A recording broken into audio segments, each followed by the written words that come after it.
Hey, thanks for dropping by to the Planners on Purpose podcast, created by Naomi Tucker, CMP. Now, this space is for the event planners to encourage and empower you so that you can fully live your life on purpose. So before we dig in, please take a moment to subscribe so you get future shows. Now, here she comes, your host, Naomi.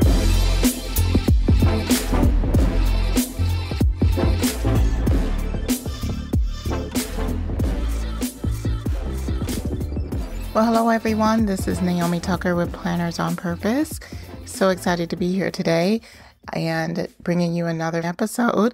And this episode is all about getting continuing education for your CMP, or if you're recertifying for your CMP. So I wanted to talk a little bit about that today. I'm excited to have you here. For those that do not know me, let me just introduce myself. I'm Naomi Tucker, and I am a strategic events consultant and coach for event professionals, helping them to stress less and live more and lead a life they love. I help empower them to be a planner on purpose and to be intentional about their lives that they lead. And I am excited to be here talking about the CMP because that is top of mind these days. And many times there's questions about continuing education. How do you get continuing education? How do I track my continuing education? And I'm hoping to shed a little light on that for you today, because tracking your continuing education can be a pain if you don't have a really good system in place, right?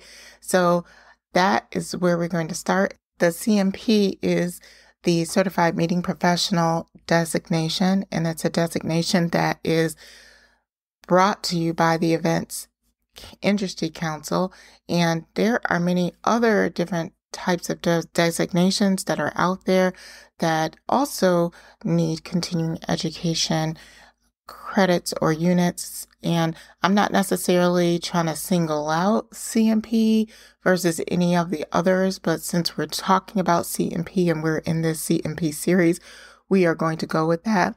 But there are definitely other certifications, designations out there that do rely on continuing education units. So this could also be helpful for you too.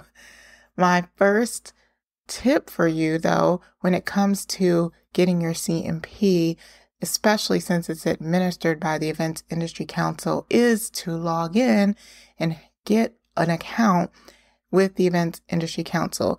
It will be such a huge benefit for you, especially if you're looking to get your CMP, because the Events Industry Council is able to gather the information, the back-end data from some of the other industry organizations, such as MPI and other industry organizations. So when you build out your account, you can link your specific industry organization, if you are a part of one, adding your membership number. And the really cool thing is that it can bring in the events that you have attended with that chapter or that industry organization. So it saves you the time with tracking the meetings that you've been at, the webinars that you've been on, because it will automatically populate into your account. And how cool is that? Because it saves you lots of time for it being there. Now, sometimes you do have to double check it, because there could be some times where it didn't really track, or perhaps it was a different system, or they did not run it through the system at all, so it never hit your account. So you do have to just double check to make sure everything is in that list. But for the most part, I've seen pretty much every event that I've really been to, even webinars, come through on the EIC system. And it makes it so easy for you to then take that and use that as what you would need to turn in for that application or for that recertification. So if you have not yet gotten an EIC or Events Industry Council account, I would highly suggest you do. If you're looking to take your CMP, this is one of the very first things that the EIC asks you to do, so that you can track things. And if you are pretty far off from actually filling out an application and getting your CMP, you might want to just go ahead and get an account, because as you are attending industry organizations over the next couple years before you're able to, let's say, apply, you can have that to be tracked, and it just makes it so much easier for you when you're actually applying. So that would be my first tip for you, is to get your account with the Events Industry Council. My second tip is to regularly attend webinars. Many times we can get lost in our busy lives, in our busy work, that we just feel as though we don't have time to attend webinars and education. And I'm not just saying just sign up for every single webinar, because you definitely want to make sure that the webinar and what you're attending is going to be something that's going to be helpful for you, useful for you. It's going to be presenting you with education that you didn't know, something that you can gain value from. If that is the case, then yes, attend webinars. Perhaps attend one once a month, and you can slowly build up your CEUs prior to you either recertifying or prior to you either getting your CMP. So that is something that you definitely can do, is to regularly attend webinars, maybe once a month. Be on the lookout for them so that you can definitely get those credits.